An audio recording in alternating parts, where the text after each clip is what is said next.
The sweat dried on the stone. The paint never existed. Cleanthes arrived in Athens with calloused fists and nothing else. No money, no name, no letter of introduction from any illustrious father. Just the body, marked from cheap rings where men bet coins to see blood. He was a boxer. He had come from Assos, a city that Athens didn't even bother to visit, and I had heard that in Athens there was a man called Zeno who taught a strange thing, that virtue cannot be bought and fortune does not matter. He needed to hear this up close. The problem: philosophy cost money. Disciples paid. Gyms charged. Knowledge, in Athens, had a price like any other commodity on the market, and Cleanthes had arrived with just 4 obols in his pocket. Coins that didn't even cover a week's worth of bread, much less access to the circle of one of the city's most respected thinkers. So he did what no one expected from a philosopher.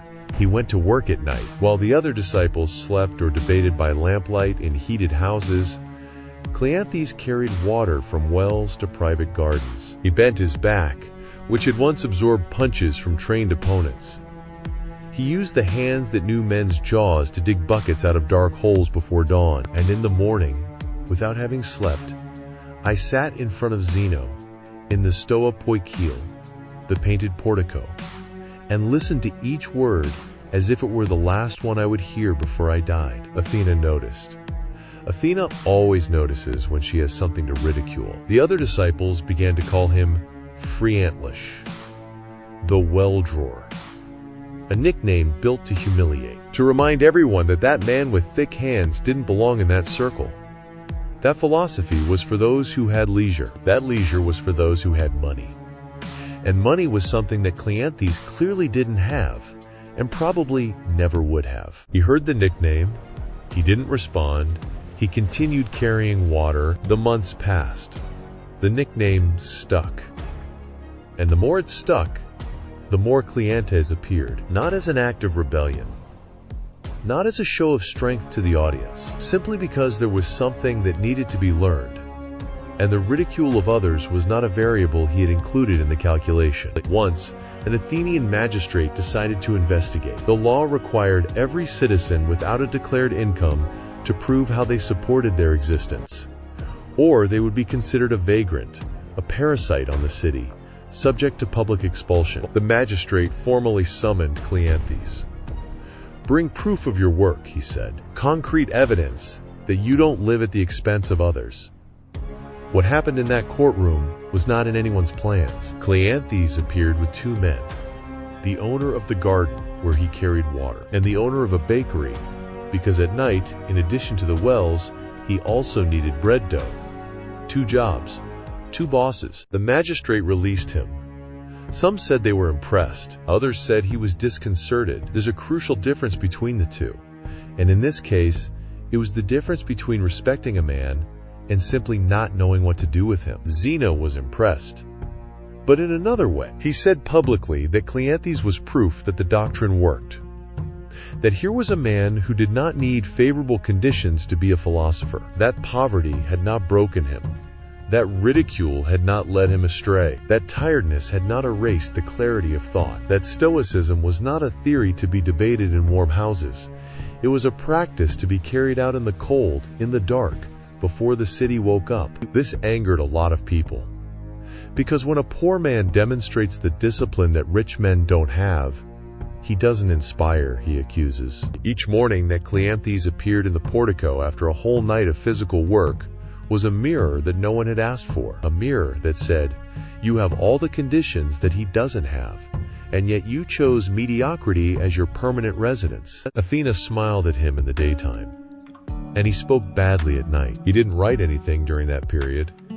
There was no material, so he did what a man without papyrus does when he wants to keep a thought he cannot lose.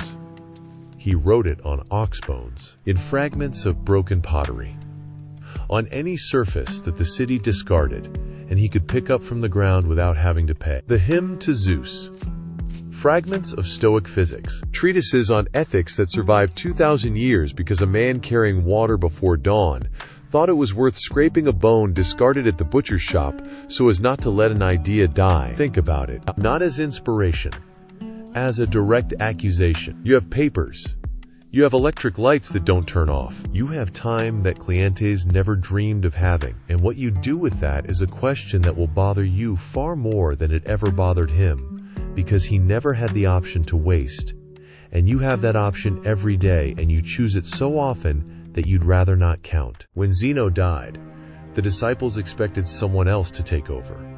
Someone brilliant, articulated, with a reputation built on public debates, with the kind of presence that makes crowds move without the man needing to raise his voice.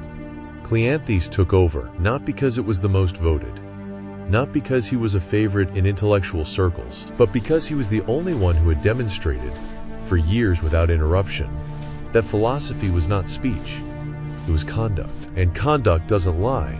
Speech lies all the time. Conduct, never. He ran the Stoic school for 32 years. During this period, he produced more than 50 works, most lost.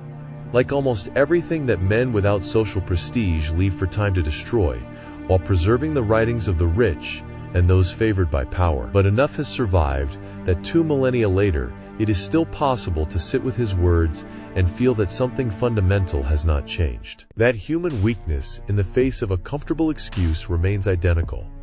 That comfort still wins over the majority. That the majority will still applaud Cleanthes in videos and books without ever doing for a week what he did for decades. There is one specific thing he wrote that historians cite without realizing the weight of what they are citing. He said that men seek happiness in the wrong places, not out of genuine ignorance, but out of deliberate cowardice. Because finding happiness in the right place requires abandoning excuses. And excuses are the only asset that no one wants to lose.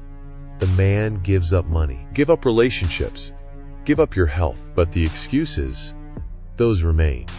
These are protected with a ferocity that he has never dedicated to anything that really matters. It's not a comforting phrase, it's a diagnosis. And you are in the clinical picture. The boxing ring taught Cleanthes something that most philosophers learned only from books. When you take a punch you didn't see coming, there's no room for narrative. Zeno merely gave a philosophical vocabulary to what the ring had already recorded in the body's reflections. What Cleanthes demonstrated was not willpower in the sense that people use that expression today, as if it were a resource that is accumulated by taking cold showers and waking up early. It was something colder and more difficult. Structural indifference to other people's judgment, not the performative indifference of someone who says I don't care, while monitoring every reaction with surgical attention. The indifference of those who genuinely reorganized their hierarchy of values so that the collective opinion of Athens was ranked below the next idea that needed to be scraped off a discarded beef bone. This is not inspiring. It's disconcerting, because it reveals that most of the suffering people carry doesn't come from external circumstances. It comes from the systematic refusal to rearrange what matters. The man who has no time for what he loves usually has time for what dulls him. A man who does not have the resources to grow usually has resources for what keeps him still. Cleanthes had nothing, and he found enough, because he decided that enough was what was left after cutting out everything that wasn't essential to the one project he had chosen. Cleanthes died at the age of more than 80. There is a report, probably apocryphal but true in what it communicates, that when he felt death approaching, he simply stopped eating. Not as a dramatic gesture, not as desperation disguised as courage. Like a cold decision from a man who had learned decades before that the body is an instrument, not identity. He said the job was done, that there was no reason to continue the path beyond the arrival point. Athena, this time, didn't laugh. Because there are times when even the most cynical city in the world recognizes that it is looking at something it cannot imitate, cannot buy, and cannot diminish with a nickname. The man who arrived with nothing, who carried water in the dark, who wrote on bones because he had no papyrus, who endured decades of indulgence in the silence of those who know that time will deliver the verdict.